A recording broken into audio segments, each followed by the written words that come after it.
En el año 1826, el gobierno de Bernardino Rivadavia contrata al oficial prusiano Federico Rauch para matar indios y limpiar la pampa bonaerense de los ranqueles. Rauch, convencido de su misión, se adelanta a sus tropas blandiendo la espada. Hoy, 18 de enero de 1826, para ahorrar balas, degollamos a 27 ranqueles. En el combate de las Vizcacheras, un indio joven de pelo largo, al que llaman Arbolito, lo espera en una hondonada. El militar europeo va solo, adelantado y a toda velocidad, cuando su corcel es boleado. Federico Rauch, el hombre responsable de exterminar indios ranqueles a lo largo de 2 años, cae. Arbolito, que busca vengar a tantos, le corta la cabeza.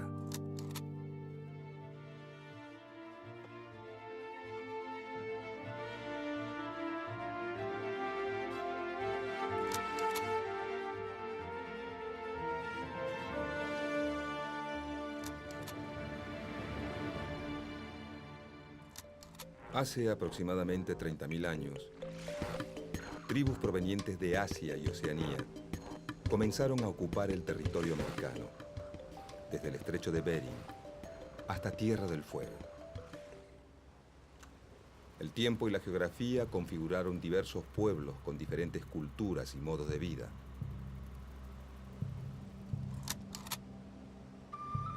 Los huichis, los araucanos, los pampas, los tehuelches, subsistieron gracias a la caza, la pesca y la recolección de frutos. Otros, como los incas, llegaron a construir ciudades imponentes y lograron afianzar un extenso imperio que abarcaba los actuales territorios de Perú, Bolivia y el norte de Argentina y Chile.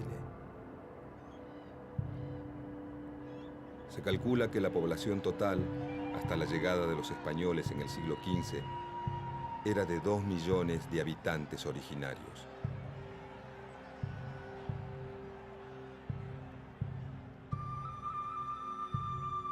En España funcionaba una rígida sociedad feudal.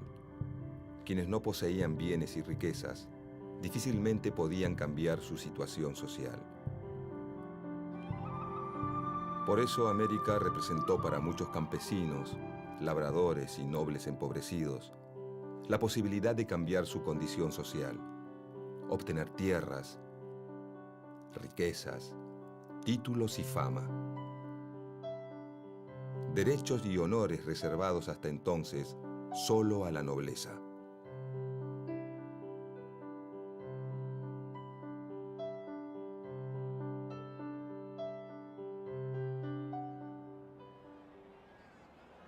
Desde la llegada de don Pedro de Mendoza al Río de la Plata, la política adoptada fue la de las hostilidades con los habitantes originarios, la apropiación de sus tierras y su posterior dominación por medio de la fuerza y la religión.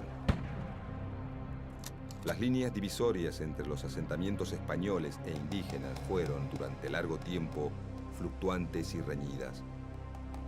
La creación del Virreinato del Río de la Plata y la consecuente presencia de un poder político y militar fuerte permitieron establecer una línea de fronteras medianamente alejadas de los centros urbanos.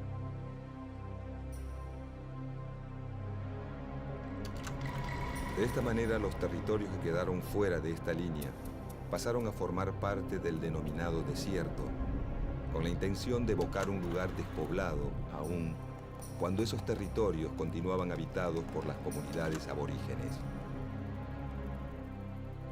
Muchos fueron los que pensaron que esos grupos y su forma de vida no pertenecían a la civilización, sino a la barbarie. El indio era el bárbaro, el salvaje al que había que domesticar o exterminar. La Revolución de Mayo trajo aparejada una política conciliatoria e integradora. En octubre de 1810, el secretario de Guerra y Gobierno, Mariano Moreno, encomendó al coronel Pedro Andrés García una expedición pacífica, diplomática y comercial hacia las Pampas. García elevó un informe a la Junta en el que decía que el indio, a pesar de su barbarie, podía ser reducido y asimilado a la civilización. Además, propuso fortificar una frontera desde el río Colorado, al sur de Mendoza, para establecerse en Salinas Grandes, Guaminí y Sierras de la Ventana. Cuando el coronel Feliciano Chiclana visitó a los Ranqueles en Leubucó en 1819, pactó con ellos una alianza contra los españoles. En Buenos Aires, El Saladero, industria dedicada a la elaboración de tasajo, carne seca conservada en sal, creció notablemente y dio origen al grupo de los saladeristas rioplatenses, que ejerció enorme influencia en la dirección política del naciente país. Para ello, era necesario, además del ganado, contar con la sal traída de Salinas Grandes o de la costa patagónica, todos territorios pertenecientes a distintas tribus. Así, las estancias cercanas a la ciudad avanzaron sobre territorio indígena y ocuparon los campos donde estos se abastecían de ganado salvaje.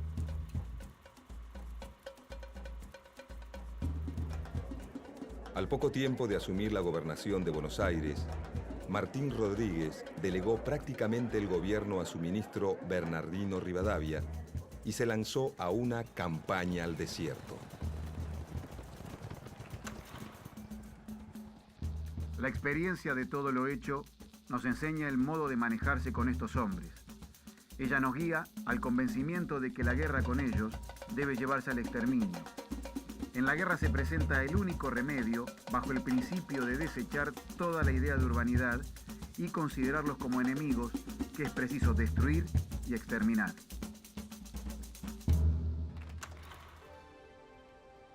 Con el objetivo de avanzar hacia los ríos Colorado y Negro, el gobernador Martín Rodríguez estableció fortines en Areco, Navarro, Monte, Chascomús y Ranchos, y también levantó un poblado en Tandil.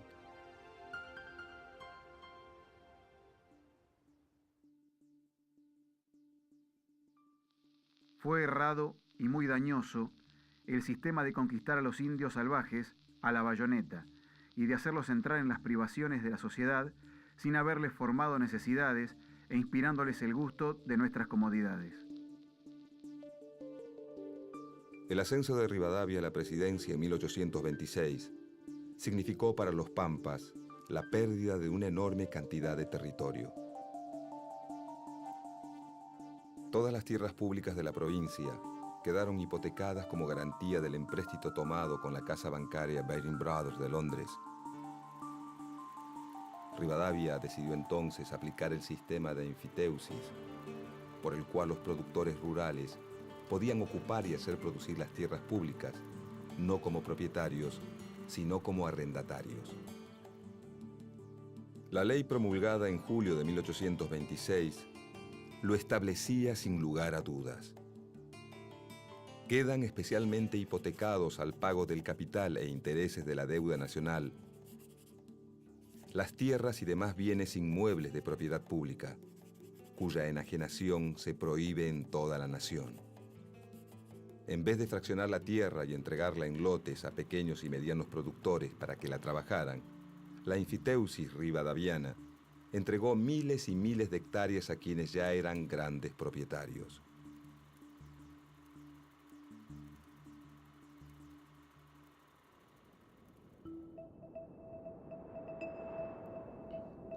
Como la ley no establecía límites, ni exigía la introducción de ganado, ni la población de los campos, permitía el subarriendo y la transmisión de derechos, prestándose para todo tipo de especulaciones con la tierra pública.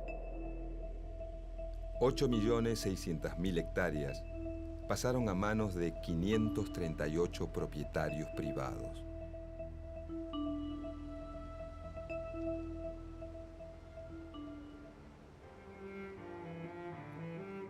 Para controlar las fronteras y garantizar la tranquilidad de estos propietarios, Rivadavia contrató al mercenario prusiano Federico Rauch, que recibió el grado de coronel del Ejército Nacional.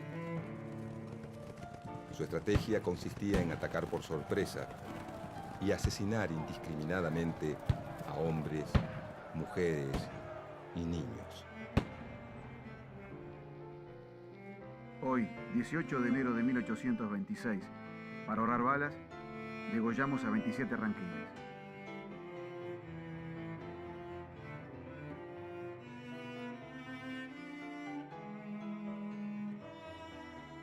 Pronto le llegaría su turno al espanto del desierto. El 28 de marzo de 1829, en el combate de las Vizcacheras, Rauch fue derrotado y degollado por el ranquel Arbolito. Al momento de morir Rauch, los 30.000 kilómetros cuadrados de pampas que poseía Buenos Aires se habían transformado, por el avance del ejército, en más de 100.000. Una ciudad en la provincia de Buenos Aires, aún hoy, lleva su nombre.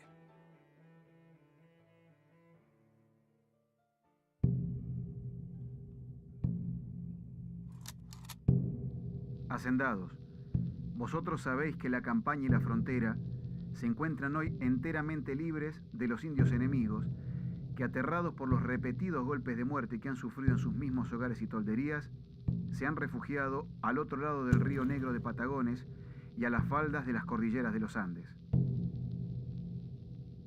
Un esfuerzo más, y quedarán libres para siempre nuestras dilatadas campañas, y habremos establecido la base de todos los cálculos de nuestra riqueza pública, y acabado la empresa que ha burlado por más de 2 siglos el valor y la constancia de nuestros mayores.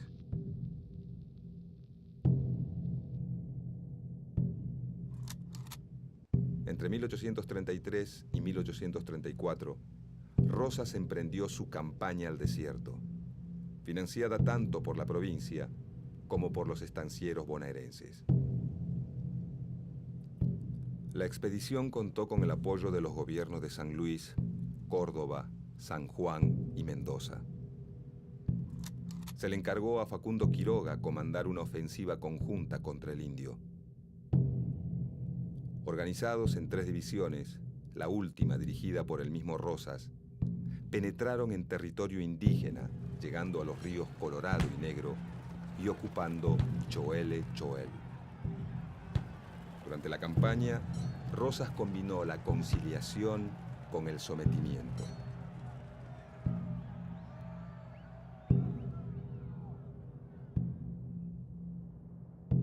Pactó con los Pampas y se enfrentó con los ranqueles y la confederación liderada por Calfucurá.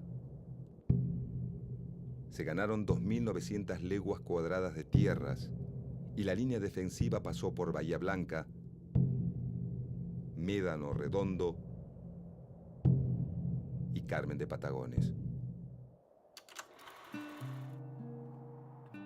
Según un informe que Rosas presentó al gobierno de Buenos Aires, el saldo de la operación militar fue 3.200 indios muertos, 1.200 prisioneros, 1.000 cautivos blancos rescatados. Por aquellos años de guerras civiles, unitarios y federales, estuvieron de acuerdo en la necesidad de exterminar al habitante originario y quedarse con sus tierras. Poco antes de escribir el Facundo, y mucho antes de ser presidente, Sarmiento declaraba: No debieran nuestros escritores insistir sobre la crueldad de los españoles para con los salvajes de América. Ahora como entonces, nuestros enemigos de raza, de color, de tendencias, de civilización. Quisiéramos apartar de toda cuestión social americana a los salvajes, por quienes sentimos, sin poderlo remediar, una invencible repugnancia. No son más que unos indios asquerosos a quienes habríamos hecho colgar y mandaríamos colgar ahora si reapareciesen en una guerra.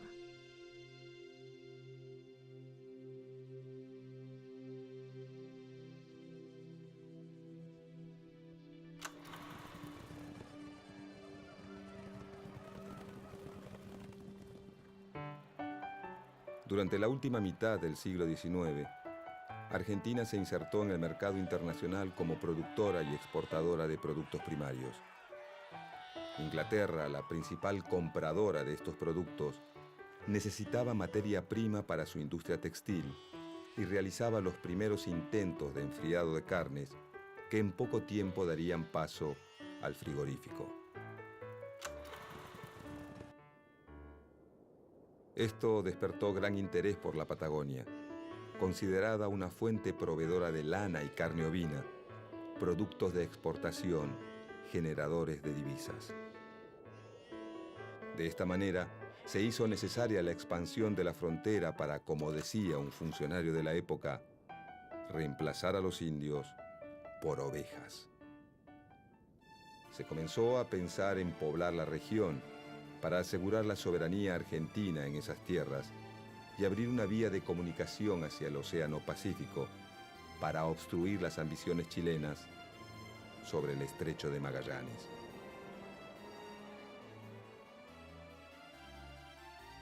En 1874 asumió la presidencia Nicolás Avellaneda y poco tiempo después promovió la Ley de Inmigración y Colonización. La ley fomentaba la inmigración mediante oficinas de propaganda en las principales ciudades europeas, donde se entregaba folletería informativa que prometía pasaje gratis, tierra en propiedad y trabajo.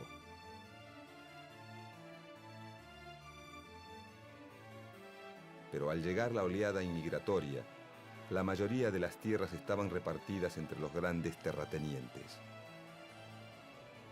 La nacionalización del territorio resultaba imprescindible.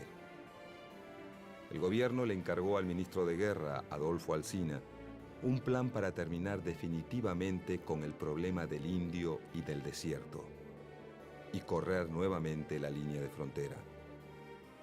Este emprendimiento intentó alcanzar el Río Negro y lograr la paz con las comunidades indígenas.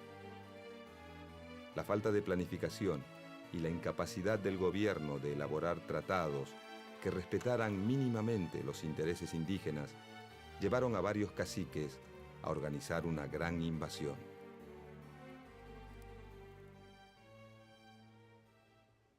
Alsina organizó la contraofensiva en 1876.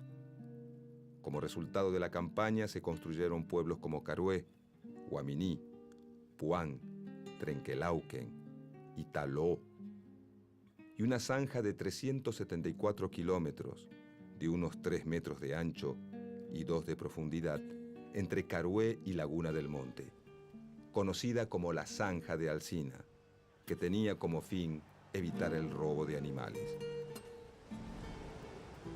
La política desarrollada por Alsina le había permitido al Estado ganar unos 56.000 kilómetros cuadrados, extender la red telegráfica, la fundación de 5 pueblos y la apertura de caminos. Alsina muere y en su reemplazo es designado Julio Argentino Roca.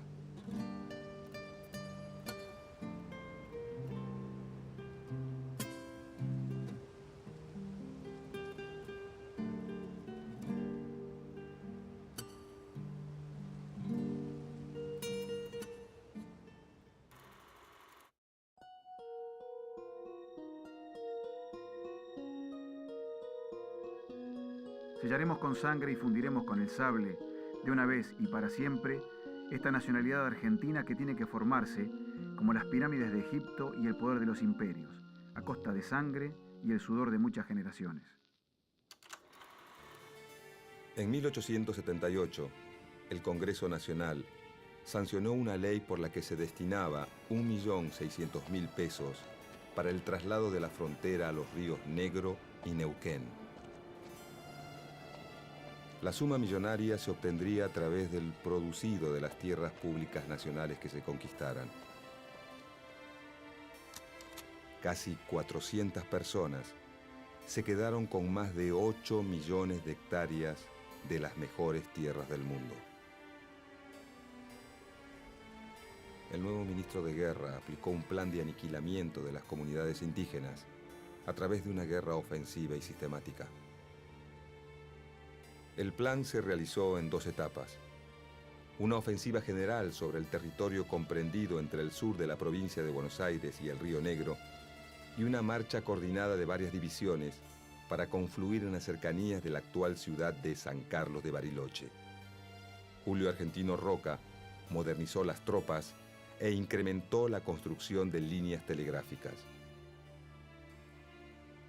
Los batallones comenzaron a utilizar nuevos armamentos, como los fusiles Remington, con un alcance de 1000 metros y la ventaja de disparo sin humo de pólvora que les permitía pasar inadvertidos. En julio de 1878, el plan estaba en marcha y el ejército de Roca lograba sus primeros triunfos con la captura de prisioneros y el rescate de cautivos. Cuando finalmente Roca emprendió su campaña, el indio estaba ya muy lejos de ser un enemigo formidable.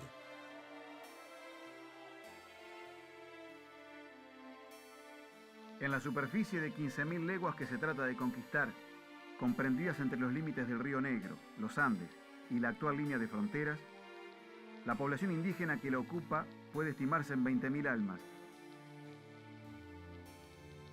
Tenemos 6.000 soldados armados con los últimos inventos modernos de la guerra para oponerlos a 2.000 indios que no tienen otra defensa que la dispersión ni otras armas que la lanza primitiva.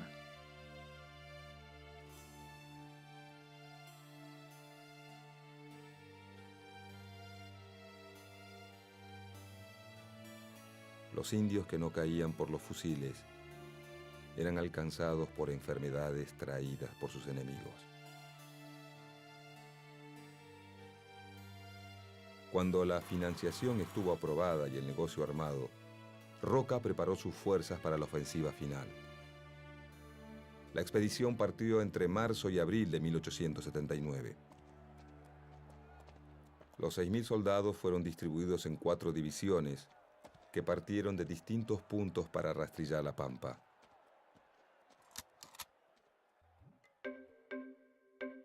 Dos de las columnas estarían bajo las órdenes del propio Roca y del coronel Napoleón Uriburu, que atacarían desde la cordillera para converger en Choel-Choel.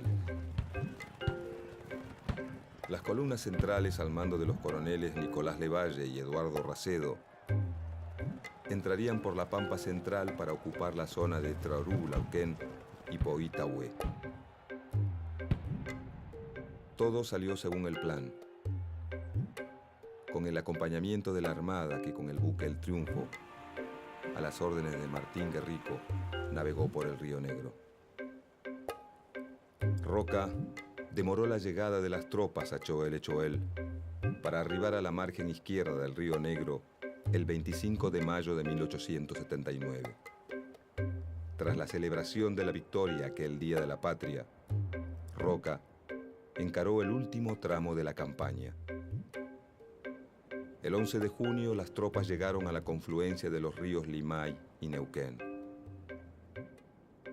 Pocos días después, el conquistador ministro debió regresar a Buenos Aires para garantizar el abastecimiento de sus tropas y para estar presente en el lanzamiento de su candidatura a presidente de la República por el Partido Autonomista Nacional.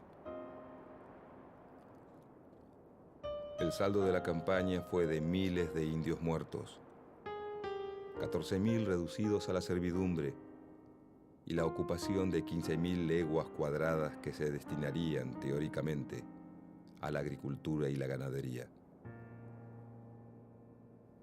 Las enfermedades contraídas por el contacto con los blancos, la pobreza y el hambre aceleraron la mortandad de los indígenas patagónicos sobrevivientes. Los vencidos debieron caminar encadenados 1.400 kilómetros hacia los puertos de Bahía Blanca y Carmen de Patagones. De allí partieron en una larga y penosa travesía hacia el puerto de Buenos Aires, desde donde fueron trasladados a la isla Martín García. En la isla fueron embarcados nuevamente y depositados en el Hotel de Inmigrantes, donde la clase dirigente de la época se dispuso a repartirse el botín. Cuenta el diario El Nacional del 31 de diciembre de 1878. Los miércoles y los viernes se efectuará la entrega de indios y chinas a las familias de esta ciudad por medio de la Sociedad de Beneficencia. La desesperación y el llanto no cesan. Se les quita a las madres sus hijos para en su presencia regalarlos, a pesar de los gritos, los alaridos y las súplicas que hincadas y con los brazos al cielo dirigen las mujeres indias. En aquel marco humano, unos se tapan la cara, otros miran resignadamente al suelo. La madre aprieta contra su seno al hijo de sus entrañas. El padre se cruza por delante para defender a su familia.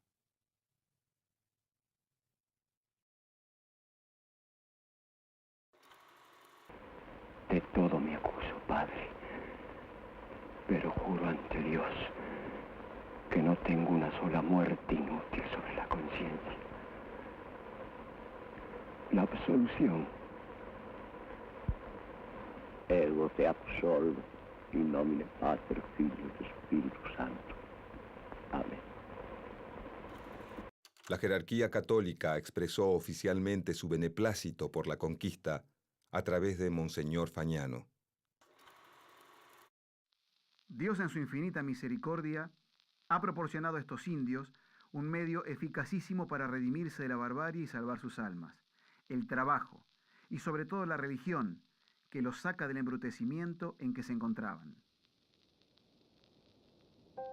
Algunas tribus con sus capitanejos y caciques que lograron escapar continuaron resistiendo por medio de escaramuzas en las fronteras, pero fueron finalmente reducidos por la fuerza o por el pacto, recibiendo un total de 24 leguas en zonas estériles y aisladas.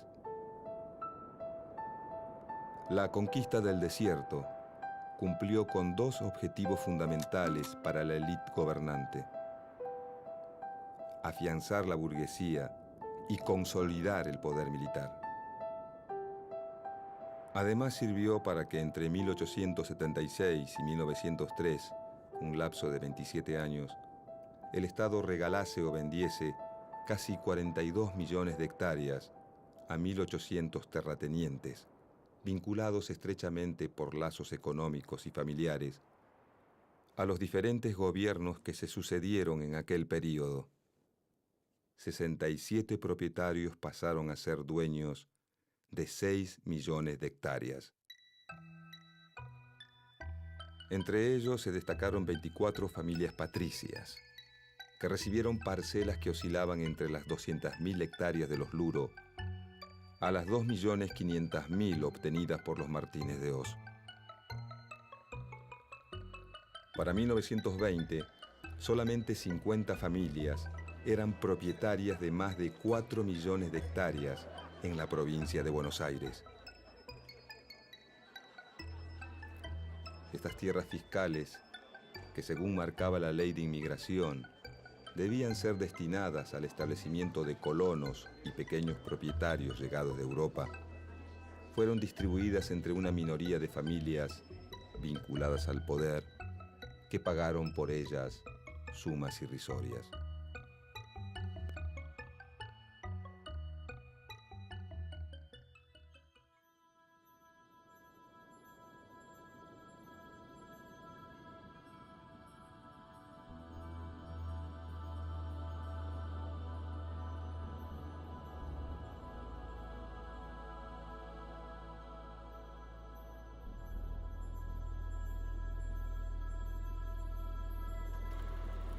Algunos pequeños propietarios se dedicaron a la explotación ovina y poblaron el desierto con ovejas. Otros dejaron centenares de miles de hectáreas sin explotar y sin poblar, especulando con la suba del precio de la tierra. Aún hoy, el territorio de la Patagonia tiene un porcentaje de medio habitante por kilómetro cuadrado.